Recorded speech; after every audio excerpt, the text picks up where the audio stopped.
저는 결혼 8년차 5살 아들을 키우고 있는 36여자입니다. 얼마 전 남편과 결혼 후 처음으로 심각하게 싸웠어요. 어떻게 생각해보면 둘 중 하나가 양보를 했더라면 큰 문제가 될 일은 아니었다고 생각하는데 저도 남편도 서로 생각하는 것이 너무 다르네요. 쓸데없는 말싸움으로 서로 감정 소모도 너무 심하고 이젠 다 그만하고 싶을 정도입니다. 오늘 제 이야기 한번 들어보시고 제가 정말 남편과 시어머니 말하는 대로 경우도 없고 싸가지도 없는 며느리인지 객관적으로 판단해주세요. 지금까지 8년 동안 우리 아들 낳고 육아 휴직 딱 1년 했어요. 그때 빼고는 항상 남편이랑 맞벌이하며 살았고 결혼할 때 시댁과 우리 친정에서 똑같이 2천만 원씩 지원받아서 우리가 가지고 있던 돈이랑 합쳐서 집 구하고 혼수 맞추고 다 했습니다.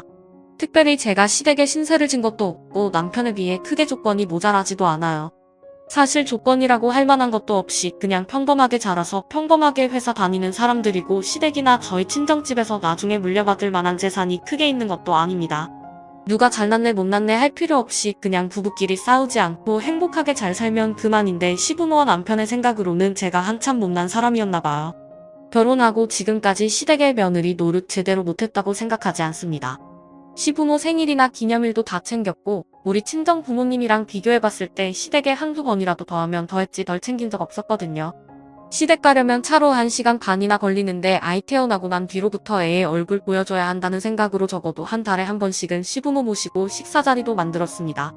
특히나 명절에는 항상 시댁에서 하루를 보냈는데 명절 전날에 아침 일찍 도착해서 일이란 일은 다 도맡아 서 있고 명절 당일에도 친척들 다 돌아가는 오후 5시, 6시 넘어서 끝까지 남아 손님 접대와 술상 차리고 치우는 것 전부 하고 나서야 저녁 때쯤 친정으로 출발할 수 있었습니다. 그나마 신혼 때 2년 정도는 명절에 친정 가는 것조차 힘들었어요. 시댁에서 보통 이틀 정도 자면서 친정에는 연휴 마지막 날 잠깐 들러서 밥 한 끼 후딱 먹고 다시 돌아오는 것이 보통이었죠. 남편한테 왜 친정에는 얼굴만 비추고 바로 돌아가야 하냐고 화내고 따지고 나서야 겨우겨우 지금처럼 친정에서 하룻밤 자고 올 수 있게 되었습니다. 결혼하신 여자분들 거의 다 그렇게 살겠지만 저도 시댁 가면 다리 뻗고 쉴 시간 없이 음식 만들고 술상 차리고 정신없이 하루를 보내게 되더라고요. 반면에 남편은 우리 친정집에 가더라도 엄마 아빠가 손 하나 까딱 못하게 합니다. 아빠랑 술상 대정도 해주고 잘 먹고 잘 자다가 집에 가는 게 전부죠. 좀 억울하긴 하지만 이런 것까지 다 화내고 남편과 싸우려고 들면 그냥 결혼 생활 안 하고 혼자 사는 것이 나은 일이니까요. 명절에 시댁에 가면 일하는 것보다 더 불편한 게 밤에 잠자는 겁니다. 남편보다 2살 어린 도련님도 3년 전에 장가 가서 동서와 조카를 데려오는데 24평짜리 시댁에서 새 식구 8명이 잠을 자는 게 쉬운 일은 아니더라고요. 게다가 시댁 인테리어 자체가 시부모 2분이 사시기에 최적화되어 있어서 안방을 제외한 작은 방 2개에 온갖 가전제품들과 짐들이 꽉꽉 차 있어서 이불 하나 펼 공간도 나오지 않습니다. 안방이야 시부모 2분이 주무시니까 제가 신경 쓸 일이 아닌데 첫 번째 작은 방에는 일단 김치 냉장고와 장롱 2개가 들어가 있어요.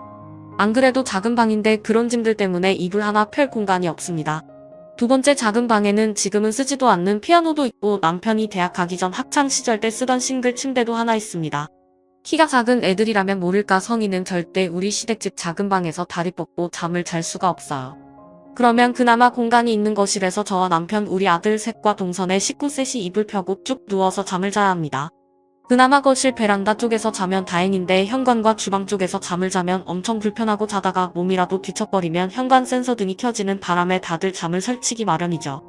그리고 시어머니께서 겨울엔 보일러도 잘 안 틀어주고 1인용 전기장판을 가족당 하나씩만 갈아주는 바람에 애들이나 장판 위에 올려놓지 어른들은 보일러가 들어올까 말까 하는 찬바닥에서 얇은 이불 하나 깔고 그냥 자야 합니다. 100번 양보해서 겨울은 그나마 나은 편이에요. 추석은 보통 9월이나 10월 초에 있는데 그때도 아직 덥습니다. 더군다나 좁은 거실에 6명이나 되는 사람들이 모여서 잠을 자는데 사람에게서 나오는 열기만으로 후끈후끈할 지경이에요. 그런데 진짜 미치고 환장할 노릇은 저희 시댁 거실에 에어컨이 없다는 점입니다. 있어도 시어머니가 마음 놓고 틀어주실지는 모르겠지만 안방에만 저희 결혼할 때 해드린 벽걸이 에어컨 하나만 있어요. 제가 추운 건 그나마 견디겠는데 더운 건 정말 못 참거든요. 시댁에서 눈치 보여서 제대로 샤워도 못하는데 밤새 더워서 땀 흘리고 뒤척이다 보면 화가 머리끝까지 납니다. 어머님은 새벽 6시 전에 일어나서 주방을 달그락거리며 뭔가를 하시고 저랑 동서는 꼼짝없이 그 시간에 일어나서 같이 도와드려야 해요. 3년 전인가 동서가 아이 낳고 첫 추석이었는데 양쪽의 애는 울고 더워서 밤새 잠도 제대로 못 자다가 새벽 4시인가 넘어서 간신히 잠들었는데 해도 뜨기 전인 새벽 5시 반에 안방에서 시부모님이 일어나서 대화하는 소리가 들리더라고요. 애들 아직도 안 일어났나? 지금이 몇 시인데? 젊은 애들이라서 그런지 시댁 어려운 줄을 모르네. 라고 하셨습니다. 그 소리 듣고 또 어떻게 눈을 감고 잠을 자겠어요. 동서랑 같이 또 새벽에 일어나서 일을 해야 하고 진짜 시댁만 갔다 오면 온몸에 진이 다 빠질 노릇입니다. 남편한테 시댁 가는 거 너무 불편하다 힘들다 이야기해봐도 명절이 원래 그런 거라면서 자기는 온 식구들이 거실에서 옹기종기 붙어서 자니까 어릴 때 생각나고 좋다더라고요. 지는 자기 집이니까 좋겠죠. 오죽했으면 명절 전날에 시댁에서 일 다 하고 근처에 숙소 잡아서 거기서 편하게 자고 새벽에 다시 들어오자 했는데 남편이 제 이야기 듣고 바로 인상 쓰더라고요. 우리 엄마 집이 좁고 낡았다고 무시하는 거야. 저희 친정은 38평짜리고 아직 장가 안 간 남동생이 있긴 하지만 부모님이 저희 오면 편하게 잘 수 있게 방 하나를 통째로 비워두셨어요. 원래 엄마가 쓸데없는 인테리어도 안 좋아하고 집안에 물건 많은 것도 싫어해서 38평짜리 집이지만 실제로 훨씬 크게 느껴집니다. 사람들이 잘 안 앉는다고 거실에 소파도 없애버리셨고 외손자 놀러 오면 마음대로 굴러다니라고 커다란 매트 깔아놓으셨어요. 이런 세세한 것들부터 양쪽 집에서 해주시는 음식이나 시댁과 우리 친정집 형편 같은 것도 다 이야기하자면 남편이 너무 불편해하니까 그냥 넘어갈게요. 문제는 지난 설날이었어요. 남편한테 이번에는 진짜 사람들 모이는 거 걱정도 되고 무엇보다 아예 걱정 때문에 시댁에서 안 자고 명절 당일치기만 하고 오자고 이야기했어요. 대신에 우리 친정은 아예 생략하자고까지 이야기했습니다.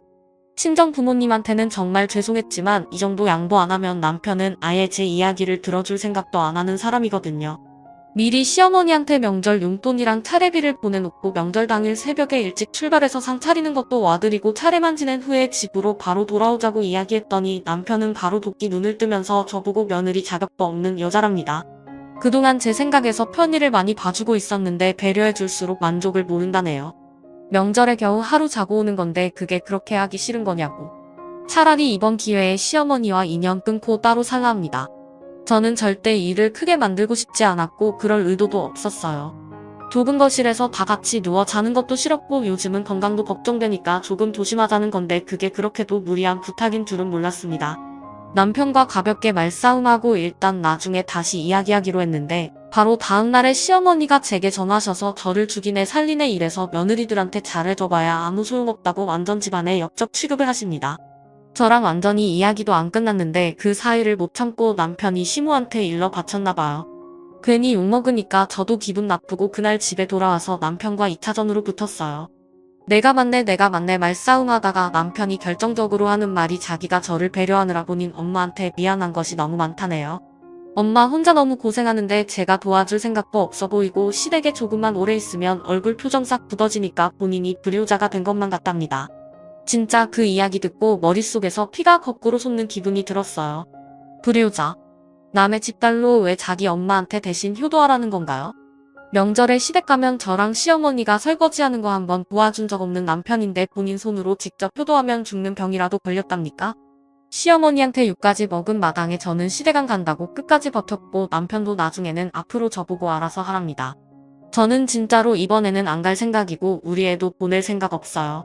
이번 설뿐만 아니라 이번 기회에 앞으로 돌아오는 명절에도 절대 시댁에서 잠 안 잘 겁니다. 결혼하고 지금까지 한 번도 거르지 않고 며느리 노릇 다 하고 살았다 생각했는데 이 사람들은 하나도 고마워할 줄 모르고 성에 안 찼나 봅니다. 자꾸 이 문제로 시끄럽게 하고 남편이나 시모가 또 한 소리 하면 저도 그땐 절대 참지 않고 끝까지 싸울 거예요. 계산 다 끝났고 아쉬울 것 하나 없습니다. 후기입니다. 설이 지난 지금 어느 정도 남편과 결말이 나는 것 같아요. 일단 저와 아들은 이번 설날에 시댁에 내려가지 않았습니다. 남편도 진짜 안 간다고 하자 단단히 화가 났고 시모도 저보고 미쳤다는 말 이상으로 산육을 퍼부으셨어요. 설 끝난 다음에도 남편이랑 싸우다가 결국 이혼하기로 결정했습니다. 이제야 하는 이야기지만 남편이랑 저는 결혼 출발부터 조금 차이가 났어요. 시댁과 우리 친정 집안의 재산과 부모님들 직업도 차이가 있었고 남편과 저도 학벌이나 연봉이 차이가 났습니다. 당연히 저랑 우리 친정 쪽이 조금 더 잘 살았죠. 하지만 연애할 때 저는 남자 연봉이나 시댁 집안 형편 같은 건 따지지 않았기 때문에 그런 계산을 할 줄 몰라서 그냥 사랑하는 마음 하나로 결혼했습니다. 결혼한 이후에 콩깍지가 벗겨지면서 남편이 못난 모습 보일 때도 있었고 시댁에서 해준 것 하나 없이 시댁살이를 시킬 때도 있었어요. 그래도 우리 아들 생각하면서 부부 사이에 신뢰를 깨고 싶진 않았습니다. 지금까지 잘 버티고 살았는데 사소한 문제 하나 때문에 결국 이혼까지 하게 되었네요. 남편이랑 이혼 절차 진행 중이고 아들은 제가 키우기로 했어요. 처음에 아들도 저를 따라간다 하고 저도 제가 직접 아들을 키우는 것이 맞다고 생각했습니다. 남편은 육아를 해본 적도 없고 경제적으로도 제가 훨씬 나았으니까요.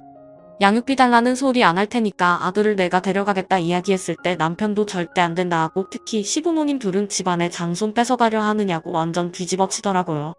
그래서 남편에게 당신이 자신 있으면 아들 데려가서 잘 키워달라고 했더니 딱 3일 만에 다시 연락 와서 아들은 저보고 키우랍니다. 자기는 회사 다녀야 해서 아이랑 있어줄 시간도 없고 시부모도 3일 동안 아이랑 같이 있었더니 두 손 두 발 다 들었나 봐요. 양육비 청구 안 한다는 거 아직 유효하지? 라면서 남편이 비열하게 웃길래 그건 그때고 지금은 받아야 할 것 같다고 이야기했습니다. 그렇게 남편과 이혼 협의 진행 중이고 대부분 제가 원하는 쪽으로 결과가 나올 것 같아요. 우리가 갖고 있던 재산도 제가 좀 더 많이 가져올 수 있고 아들도 제가 키울 거예요. 친정 부모님 사시는 아파트 바로 옆동에 아이와 둘이 살 집을 구했고 제가 회사에서 늦게 끝나는 날에는 우리 엄마가 아이를 봐주고 계십니다. 사실 결혼 생활 시작할 때부터 친정 부모님은 제게 더 많은 지원을 해주고 싶었지만 못해줘서 서운해하셨어요. 처음에 2천만 원 혼수 비용이 아니라 신혼집을 사주겠다고 하셨는데 시댁에서 반대하시고 남편도 부담스러워서 그런 건 못 받겠다며 거절하더라고요. 그땐 제가 눈에 콩깍지가 쓰여있는 상태라서 남편이 야망도 있고 처갓집 재산에 기대지 않는 그릇이 큰 남자라고 생각했었는데 그냥 우리 집안 도움받으면 결혼생활 주도권을 뺏긴다고 생각했던 것 같아요. 차라리 이렇게 갈라서게 된 것이 다행이라 생각하고 앞으로 저는 우리 아들만 생각할 거예요. 어쨌든 이혼하게 되면서 아들에게 큰 충격과 상처를 준 것 같아 너무 미안하고 그만큼 더 큰 사랑으로 키워줄 겁니다. 감사합니다. 다음 사연입니다. 지금의 나의 모습 저는 27살이고 평범하게 살고 있던 여자입니다. 한동안 꽃길을 걷고 있던 멍청한 착각 속에 빠져서 살다가 이제 꿈에서 깨게 되었어요. 현실은 제가 생각한 것처럼 달콤하지 않았고 제게 잘해주는 사람들은 저를 좋아하는 사람들만 있는 게 아니라는 걸 알게 되었네요. 저희 집안은 제가 어린 시절부터 지금까지 정말 가난했습니다. 경기도 어느 도시에서 태어나 지금까지 계속 살고 있는데 제가 20살이 되던 해까지 부모님과 남동생이 있는 우리 네 식구는 반지하를 벗어나 본 적이 없어요. 그나마 지금은 남동생은 군대 다녀와서 지방에 취업해서 일을 하고 있고 저는 부모님 집에서 독립해서 혼자 살고 있어요. 그리고 부모님은 나라에서 주는 연구임대 아파트에 들어가서 살고 계십니다. 새로 지은 아파트라 집도 깨끗하고 너무 좋아요. 반지하에 살면서 가장 힘들었던 것은 겨울엔 너무 추웠고 여름에는 습하고 너무 더웠고 벌레들도 정말 많이 나왔어요. 초등학교 다니던 때는 친구들 집에 비해 우리 집이 가난하다는 개념이 없었는데 중학교에 올라가면서부터 저는 한 번도 친구를 우리 집에 데려온 적이 없습니다. 가끔 한번 학교 끝나고 친구 집에 초대받아서 걔네 엄마가 차려주는 저녁을 먹고 집에 돌아오면 너무나도 다른 우리 집 모습 때문에 마음이 아프더라고요. 그때부터 저는 반드시 돈을 많이 벌어서 가난을 탈출해야겠다 결심을 하게 되었습니다. 지긋지긋한 반지하에서 탈출하고 싶었고 제 친구들 집처럼 따뜻하고 행복한 가정을 꾸려서 사는 것이 제 인생의 가장 큰 목표가 되었습니다.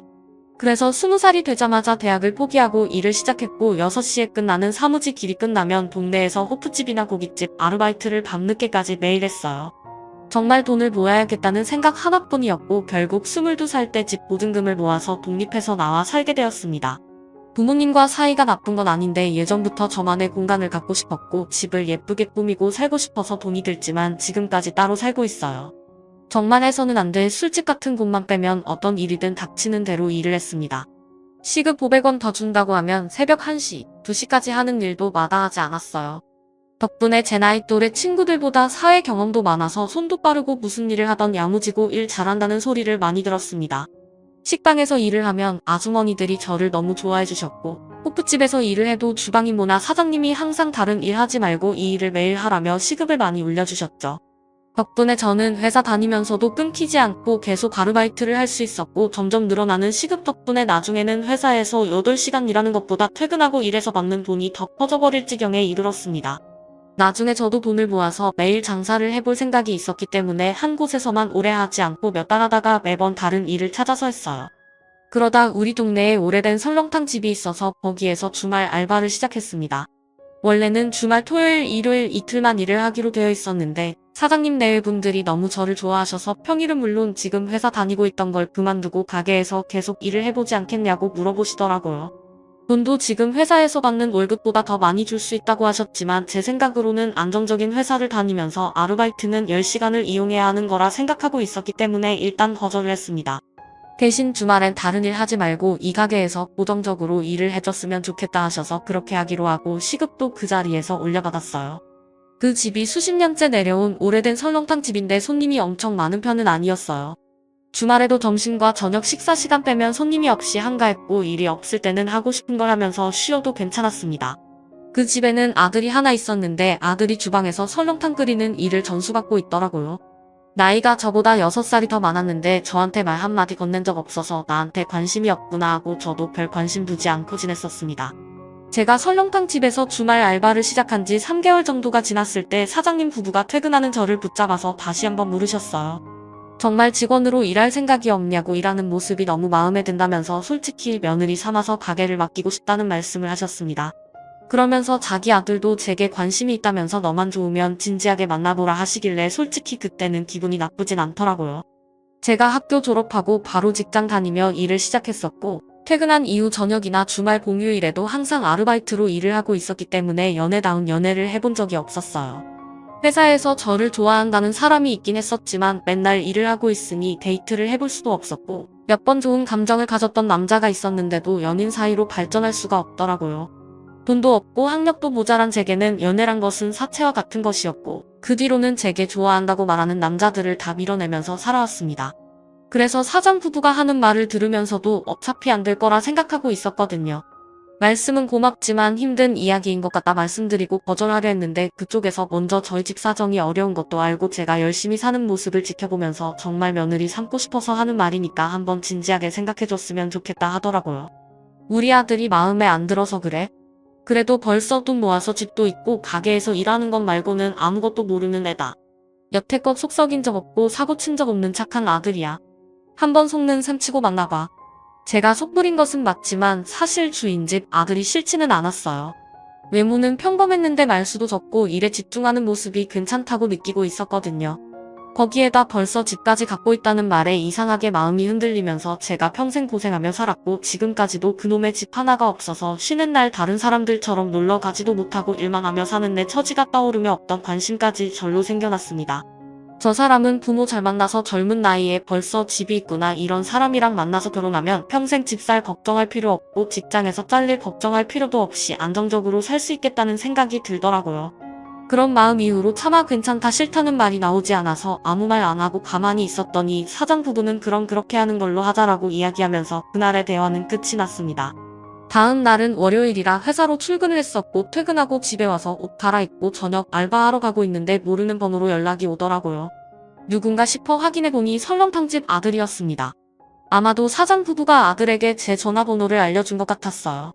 가게에서 마주쳐도 간단하게 인사만 하고 일할 때 필요한 말만 했었지 이런 식으로 개인적인 대화를 나눈 것은 그때가 처음이었습니다. 알바를 하면서 문자로 대화를 조금 나눠보니 무뚝뚝했던 인상과는 다르게 유머도 있고 센스가 있어서 대화하는 것이 즐겁더라고요.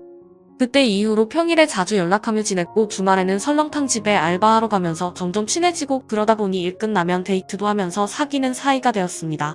저는 정말 처음 해보는 연애였고 주말마다 가게에서 만나서 일하면서 눈빛 교환하거나 늦은 밤 일 끝나고 심야 영화를 보러 가는 정도의 데이트였지만 저는 너무 좋았어요.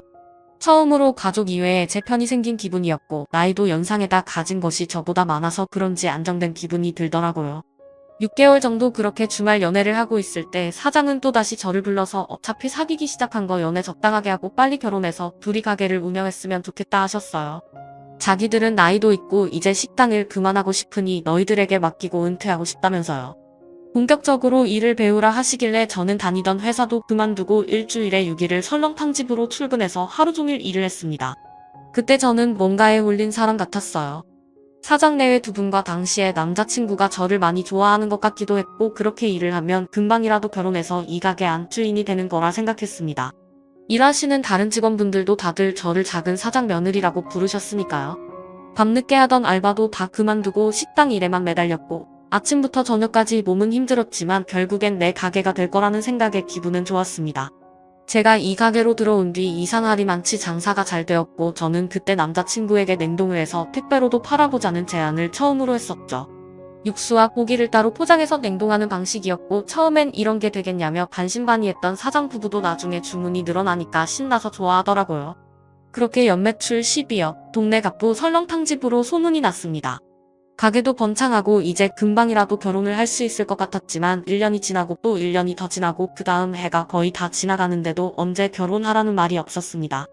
저희 집에서는 당연히 돈이 없으니 결혼해라 하실 수 없는 분위기고 저는 남자친구에게 너는 집도 있고 같이 일하는 직장도 있는데 왜 결혼할 마음을 빨리 먹지 않냐고 물었는데 그때마다 아직 제 나이가 너무 어리다는 둥 지금은 가게가 바빠서 결혼 준비하며 자리를 오래 비울 수 없다는 이상한 핑계만 대면서 차일 피해를 미루더라고요.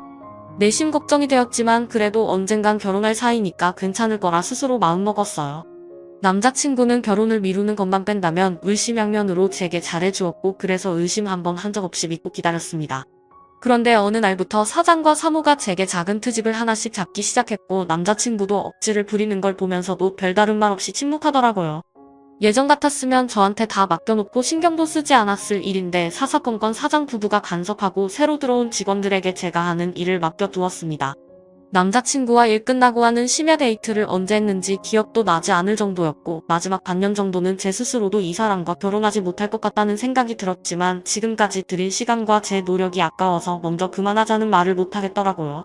가게는 날이 갈수록 장사가 잘 되고 택배 포장만 하루에 100개씩 하게 되었지만 제 월급은 3년 전과 비교해서 한 푼도 오르지 않고 그대로였습니다. 그 전까지는 어차피 결혼하면 제 것이 될 가게니까 돈을 안 올려줘도 상관이 없었는데 둘 사이가 금이 가기 시작하고 마음이 불안해지기 시작하니까 저도 불만이 쌓이기 시작했어요. 그러던 어느 날 제가 이 가게에서 일을 시작한 지 3년이 조금 지났을 때 남자친구가 제게 이별을 통보했고 그 이유조차 제게 말해주지 않더라고요. 저도 더 이상 눈치 없이 붙어 있을 순 없을 것 같아서 알겠다고 일도 바로 그만두겠다고 이야기하면서 다음날 사장에게 이야기를 했습니다. 그러자 사장은 기다렸다는 듯 원래 우리 가게가 몇 년을 일하던 퇴직금이 없어. 그런데 너는 내가 딸처럼 생각했기 때문에 이거라도 챙겨주는 줄 알아. 라고 하면서 준비한 봉투를 건네더라고요. 아마 전날에 남자친구에게서 우리가 끝난 사이고 제가 일을 그만둘 거라는 소식을 먼저 듣고 봉투를 준비한 것 같았습니다. 전혀 아쉬워하는 기색도 없었고 별 다른 이야기도 없었기 때문에 저는 순간 엄청난 배신감이 들더라고요. 받은 봉투를 확인해보니 100만 원이 들어있었습니다. 제가 일을 시작한 지 3년이 넘었고 회사 다녔을 시절 계산법으로 제 퇴직금을 생각해봐도 700만 원은 넘는 돈을 받아야 하는데 저는 사장에게 이상한 소리 하지 말고 퇴직금이라도 제대로 달라는 말을 했습니다. 이 집에 들어와 내 일처럼 생각하며 3년을 보냈는데 월급도 안 올려주고 퇴직금도 없이 100만 원 주고 끝이라니 이걸 어떻게 받아들이겠습니까? 사장에게 100만 원 말고 제대로 된 퇴직금 780만 원가량을 달라 이야기했더니 사장이 얼굴 색이 싹 변하면서 무슨 말도 안 되는 소리를 하냐고 그런 큰 돈을 왜 너한테 주냐면서 정색을 하더라고요. 갈 곳 없고 일도 제대로 못하는 걸 데려다가 월급 주고 일도 가르쳐줬더니 이제 와서 자기한테 돈 내놓으라고 강도짓 한다면서 딸처럼 대해줬는데 은혜도 모르는 배은망덕한 것이란 소리를 들어야 했습니다. 처음엔 저를 며느리감이라고 생각했다면서 이제 와서는 딸인가 싶더군요. 여기서 언성 눕혀서 싸워봤자 말이 통하지 않는 사람이라 생각해서 저는 바로 노동청에 신고해서 제대로 된 퇴직금을 받아내기 위한 조치를 취했습니다. 신고하고 돌아와 집에 누워서 생각해보니 이대로 끝내기엔 억울하고 아쉽더라고요. 바로 구청에다 그 집에서 설렁탕용으로 한우를 쓰는 것이 아니라 수입을 사용한다고 신고했고 김치에 들어가는 고춧가루도 국내산이라고 표기되어 있지만 중국산을 쓴다고 신고했어요. 요즘 세상에 구청에 신고를 하면 어떻게 상황이 진행되는지 다 알려주더라고요. 한 달도 지나지 않아 해당 업장의 경고와 과태료 처분이 되었다고 연락이 왔어요. 속이 다 시원했고 며칠 후에 사장이 제게 전화를 해서 너가 신고한 거냐고 욕까지 하면서 방방 뛰었습니다. 저는 당연히 무슨 말인지 영문도 모르겠다고 제 밀린 퇴직금이나 빨리 달라고 했죠. 온라인으로 판매하던 곳에도 가게에 평범한 손님인 척 위장해서 식당의 더러운 모습을 사진으로 찍어서 올리고 원산지 위반했다는 사실도 올려두었어요. 당연히 그 뒤로 주문은 또 끊기다시피 했고 가게 홈페이지에는 악플만이 가득했습니다. 원산지를 속이고 주방이 그렇게 더러운 줄 몰랐다면서 다시는 그 식당에 가지 않겠다는 사람들이 수십 명이었죠. 저는 너무나도 통쾌한 마음이 들었습니다. 사람이 만나고 헤어질 수 있다고 생각하지만 끝내는 마당의 계산이라도 확실히 했어야죠. 제가 그 남자가 아니면 다시는 만날 남자가 없는 것도 아니고 그 식당이 아니면 일을 할 곳이 없는 것도 아니니까요. 지난 시간은 똥 밟았다 치더라도 퇴직금만 제대로 계산해줬더라면 제가 이런 일까지 벌이진 않았을 겁니다. 얼마 후에 노동청에서 경고가 있었던 건지 자세한 원인은 알 수 없지만 처음에 사장이 제게 주었던 100만 원을 제하고 나머지 돈인 700만 원가량을 아무 말 없이 입금해 주었어요. 옛날에 좋았건 말건 어쨌든 지금은 헤어진 인연이라서 저는 미련이고 뭐고 아무것도 남지 않았습니다. 그동안 모아둔 돈과 퇴직금을 바탕으로 작은 가게 하나 차릴 돈은 되는 것 같아요. 남의 집에서 지금까지 몇 년을 일을 했기 때문에 이번엔 꼭 제 가게를 차려서 해보고 싶습니다. 열심히 준비하고 있고 꼭 잘 됐으면 좋겠어요. 저를 버리고 어떤 다른 순진한 여직원을 꼬시고 있을지는 모르겠지만 일하는 사람들이나 단골들에게 소문이 다 나버려서 어떤 멍청한 여자가 그 집에 며느리로 들어갈지는 모르겠네요. 장사도 예전만큼 안 된다는 것 같은데 이참에 콱 망해버렸으면 소원이 없겠습니다. 그냥 인생 공부 잘했다 생각하고 넘기려고요. 제 가게 열심히 해서 꼭 성공하고 말 겁니다. 다음 사연입니다. 안녕하세요. 저는 작년 봄에 결혼해서 한참 신혼생활을 즐기고 있는 29살 여자입니다. 얼마 전에 개념 없는 시누이와 시어머니 때문에 남편과 크게 싸우고 이혼까지 갈 뻔했었어요. 다행히 서로 간의 오해를 잘 풀어서 남편과의 사이는 예전처럼 회복됐지만 아직도 시댁 사람들 생각만 하면 이가 갈리고 화가 납니다. 남편은 그 당시에 빠르게 상황을 파악하고 제게 진심으로 사과를 했지만 아직도 시모와 시누는 자기들이 뭘 잘못했는지 모르겠다는 사람들이라서 저도 그냥 포기하고 살려고요. 이제 결혼했으면 다 같이 가족이고 식구인데 뭘 그런 걸 가지고 일을 크게 만드냐고 하는데 진짜 제 이야기 한번 들어보시고 제가 일을 크게 만든 건지 그 인간들이 욕먹을 짓을 한 건지 판단 좀 해주세요. 저희 엄마는 예전부터 반찬 가게를 하고 있습니다. 처음엔 외할머니가 하시던 가게인데 엄마가 도와서 같이 하셨어요. 지금은 외할머니 연세도 많으시고 일하시는 것이 힘드셔서 은퇴하시고 작은 이모 불러다 둘이 같이 하고 있습니다. 아빠는 평범한 회사원으로 일을 하고 있지만 엄마가 반찬 가게 하시면서 돈을 많이 벌었어요. 외할머니 하실 때까지만 해도 남의 상가에서 쇠들어서 하시다가 지금은 거길 구입해서 월세도 없이 장사하십니다. 오빠 결혼할 때 아파트도 하나 해주셨고 저는 진작에 오피스텔 하나 제 앞으로 해주셔서 매달 월세도 받고 있어요. 어리고 철없을 때는 제 친구 엄마들은 집에서 살림하시거나 멋진 옷 입고 회사 나가는 게 마냥 부러웠는데 지금은 우리 엄마가 얼마나 고생하시면서 치열하게 사셨는지 알고 있으니까 세상에서 엄마를 가장 존경하고 사랑합니다. 저희 시아버지는 중학교에서 교감 선생님으로 일을 하고 계셨고 결혼 전 상견례를 할 때부터 교육자 집안이라는 자부심이 대단했어요. 아버님도 아버님이지만 평생 돈 안 벌고 집에서 살림만 하신 시어머니가 오히려 더 난리더라고요. 자기 가족들은 교육자 집안이라는 타이틀 때문에 사람들 눈치를 너무 많이 보고 살았다면서 학부형이라도 알아볼까봐 새치기 한 번 못하고 어디 가서 물건값 하나 깎아달라 소리도 못하고 살았다는데 교육자고 뭐고 간에 원래 새치기는 하면 안 되는 거고 요즘 세상에 가격 다 붙어있는데 물건값을 깎아달라 하는 건 진상이 아닌가 싶었어요. 우리도 그냥 사돈댁처럼 남들 시선 안 보고 장사나 했어야 하는데 라고 하는데 누가 보면 대통령 영부인이라도 된 줄 알겠더라고요. 아무튼 시어머니는 사회생활을 한 번도 안 해봐서 그런지 평소에도 풍습기가 있고 말할 때 생각 없이 말하는 것 같았습니다. 시댁 한 번 갔다 오면 대놓고 시집살이 시키면서 괴롭힌 적은 없지만 다른 집 며느리는 어떻다더라. 우리 아들은 처갓집이 잘 사는데도 결혼할 때 못 받은 게 없다. 같은 헛소리나 해대며 제 신경을 벅벅 긁어대더라고요. 시어머니가 그런 헛소리를 하면 그 피해는 곳을 아니 남편이 받았습니다. 항상 남편이 대신 사과하고 미안하다. 우리 엄마가 조금 생각 없이 말하는 경향이 있다라고 저를 달래는 시기였죠. 특히나 시어머니는 집에서 살림을 하는 자기는 고상한 사람이고 밖에서 장사를 하는 우리 엄마를 은근히 아래로 보는 경향이 있었습니다.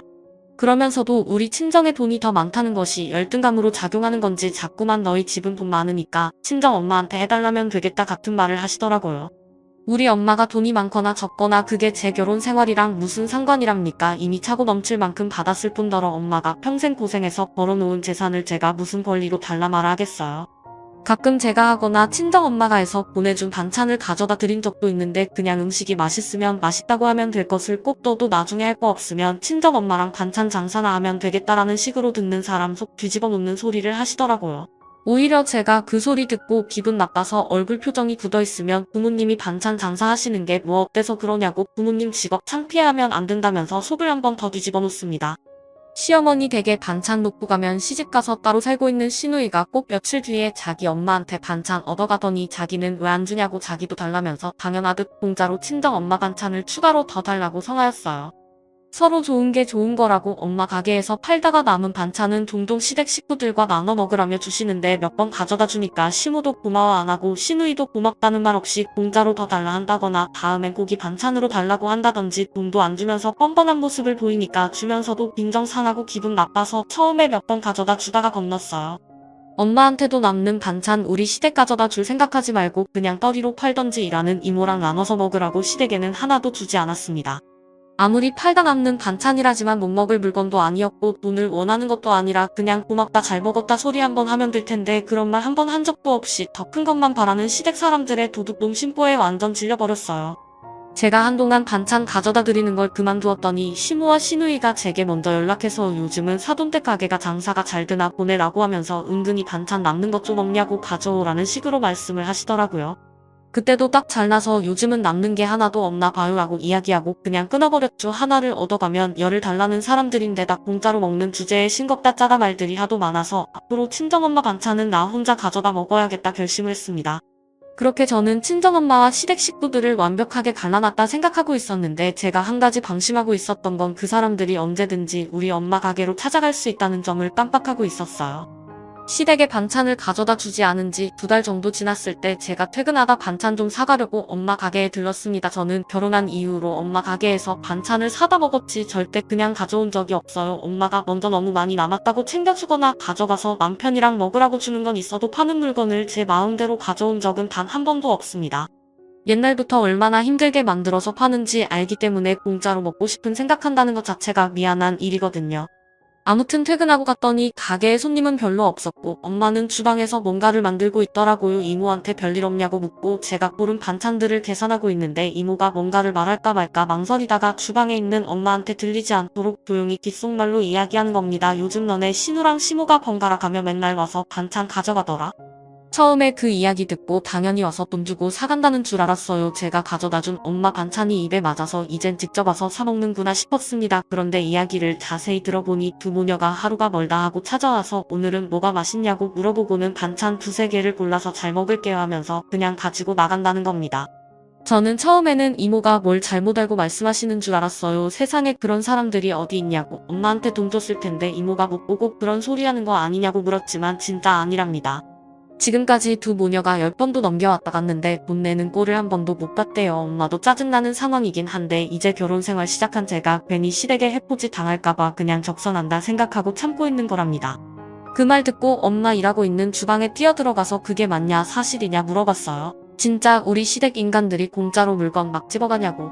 그걸 왜 그냥 넣어두냐고 엄마한테 따졌더니 엄마는 그거 얼마 한다고 그냥 넣어라 원래 배운 양반들이 더한 법이다라고 하시는데 돈이 문제가 아니라 우리 엄마가 아침부터 고생해서 만든 음식들을 그냥 가져다가 먹는 시댁이 너무 얄밉고 꼴보기 싫더라고요. 이모한테 물어봐서 가장 최근에 시모랑 신우가 언제 가게 왔다 갔냐고 물어본 다음에 가게에 있는 CCTV를 뒤져서 두 사람이 가게 들어와서 물건 들고 그냥 나가는 모습을 제 핸드폰 동영상으로 다 찍었습니다. 그리고 그냥 넣어두라고 말리는 엄마를 뿌리치고 시댁으로 달려갔어요. 내가 그냥 이 결혼 생활 그만하면 그만했지 뭐가 아쉬워서 저런 인간들한테 참고 살아 시댁으로 달려가서 문 열고 들어가자마자 시어머니한테 당장 돈 내놓으라 소리를 질렀어요. 마침 집에 있던 시아버지도 무슨 일이냐고 깜짝 놀라셨고 저는 아버님한테는 할 말 없으니 어머님이랑 이야기하고 싶다고 어머님이랑 신우가 우리 엄마 가게에서 계산도 안 하고 물건을 공짜로 집어가고 있었다고 이야기했습니다. 그제서야 시모가 뭘 그런 걸 가지고 소란을 피우냐고 하면서 방에서 천천히 나오더라고요. 가족들끼리 음식 나눠 먹는 것이 뭐가 어때서 그러냐고 너야말로 지금 시부모 앞에서 소리 지르고 교양업계에 무슨 짓이냐 하는 겁니다. 교양 좋아하시는 분이 남의 가게에서 도둑질 하시냐고. 한두 번이 아니고 상습범인데 경찰 부를 거라고 막 소리 질렀어요. 저 진짜 그때는 남편이랑 이혼하고 이 인간들 안 보고 살 생각으로 난장을 피운 거라서 시부모고 뭐고 눈에 보이는 거 하나도 없었습니다. 제가 하도 난리치고 있으니 시아버지가 안방에서 지갑을 꺼내오시더니 그거 얼만데? 내가 줄 테니까 이제 너도 그만해라. 저는 돈 받자고 이러는 게 아니라 도둑놈들 잡으려고 하는 거라고 당장 시모랑 신우가 우리 엄마 앞에서 사과를 하고 전액 배상을 하던지 아니면 경찰 부를 거라고 악을 쓰고 있었습니다. 한참을 그러고 있었더니 시모 전화를 받았는지 신우까지 집에 오더라고요. 신우가 제 얼굴 보고 가장 처음 하는 말이 자기는 얼마 안 가져갔답니다. 진짜 이게 그 자랑하는 교육자 집안이란 사람들 입에서 나올 말인가 싶더라고요. 아버님은 동네 망신시키지 말고 적당히 돈 받고 끝내라고 하고 시무랑 신우는 절대 사과할 생각 없어 보였어요. 저는 진짜 시댁에서 경찰을 불렀고 절도 신고를 받은 경찰이 10분 만에 시댁으로 찾아오더라고요. 경찰 왔을 때 제가 나서서 자초지 좀 설명했고 제 이야기를 들은 경찰분들도 당황하셨습니다. 아마 이런 사례는 처음이었을 거예요. 가족끼리인데 적당히 합의하고 끝내라고 하길래 나는 그럴 생각 없다고 저 인간들 콩밥 먹는 꼴 봐야 직성 풀리겠다고 방방 뜨고 있었습니다. 그 사이에 남편도 제가 집에 들어올 시간이 훨씬 지났는데도 안 들어오자 시댁까지 저를 찾아왔더라고요. 가족 다 모이고 경찰차에 워낙 시끌시끌하니까 아파트 주민들도 다들 나와서 무슨 일이 일어났나 지켜보고 있었어요. 제가 또 열받아서 소리 지르면 목소리가 장난 아니거든요. 한밤중에 아파트 단지에 이 사람들 도둑들이라고 어떻게 사돈이라는 사람들이 상습적으로 물건을 훔쳐갈 수 있냐고 소리를 지르니까 방금 전까지만 해도 잘못한 거 없다고 고개 빳빳이 들고 있던 시무가 할 말 없이 찌그러져 있었습니다. 결국 경찰의 중재로 친정엄마와 시아버지가 전화통화를 했고 나중에 시아버지가 찾아가서 전부 변상하는 조건으로 마무리가 되었어요. 시무랑 신우는 당연히 우리 엄마가 걔 앞으로 얼씬도도 하지 않겠다고 경찰 앞에서 약속까지 받아냈습니다. 시댁 집구석을 한바탕 뒤집어 엎어버리고는 집에 남편이랑 돌아오는데 집에 오는 동안 둘 다 아무런 말이 없었어요. 저는 사실 남편이 이혼하자고 해도 바로 알겠다고 이혼 서류에 도장 찍을 생각이었거든요. 그 정도 배짱 없이는 시댁에서 난리를 못 피웠겠죠. 남편은 많은 충격을 받았는지 이틀 정도 아무런 말을 안 하다가 앞으로는 저보고 시댁 사람들이랑 얼굴 마주치지 말고 살랍니다. 그게 서로 나을 것 같고 자기가 봐도 이번 일은 자기 엄마랑 누나가 잘못한 건데 그 사람들도 사과할 생각 전혀 없어 보이니까 앞으로도 만나면 싸움밖에 안 할 것 같다고 명절이고 제사고 기념일도 챙길 필요 없이 제 인생에 시댁은 없이 살을 헤어져야 좋은 일 아니겠어요? 비록 시모 사과는 못 받았지만 남편과 시아버지가 저랑 우리 엄마한테 사과했고 시아버지도 다음 날 바로 우리 엄마 가게 찾아가서 그동안 자기 마누라랑 딸이 마음대로 가져다 먹은 음식값을 다 계산하고 가셨대요. 엄마가 안 받겠다고 괜찮다고 하셨지만 제가 또다시 난리 피울 것이 무서웠는지 싹 다 계산해서 다 카드로 긁고 가셨답니다. 엄마가 제게 전화해서 꼭 그렇게까지 했어야 하냐고 너도 진짜 문제 많다는 식으로 말씀하셨지만 이런 일 참고 살아야 결혼 생활 잘하는 거라면 저는 그냥 혼자 살고 말랍니다. 우리 엄마가 무슨 죄를 지어서 시댁 사람들한테 도둑질 당하고 살아야 하나요? 남편은 저한테 그 일로 화낸 적도 없고 자기 집에서 잘못한 거라서 그냥 나한테 이야기하지 내가 하지 말라고 얘기했을 텐데 정도 이야기하고 말더라고요. 사실 그 집안에 시무랑 신우라는 인간들이 좋게 이야기해서 들을 사람들이 아닙니다. 이번에 한번 뒤집어 놨으니까 앞으로 다신 저나 우리 엄마를 만만하게 보진 않을 거예요. 이제 결혼 생활 시작인데 1년도 안 되어 시댁과 완전 등 돌리게 되었네요. 하지만 하나도 아쉽지 않고 오히려 속이 시원합니다. 결혼 생활이라는 것이 남편이랑만 별일 없이 잘 지내면 되는 거 아니겠어요? 배울 만큼 배운 고상한 교육자 집안이라는 사람들이 왜 그렇게 사리 분별을 못하는 건지 진짜 우스꽝 꼴 사납더라고요. 지금까지 제 사연을 들어주셔서 감사합니다.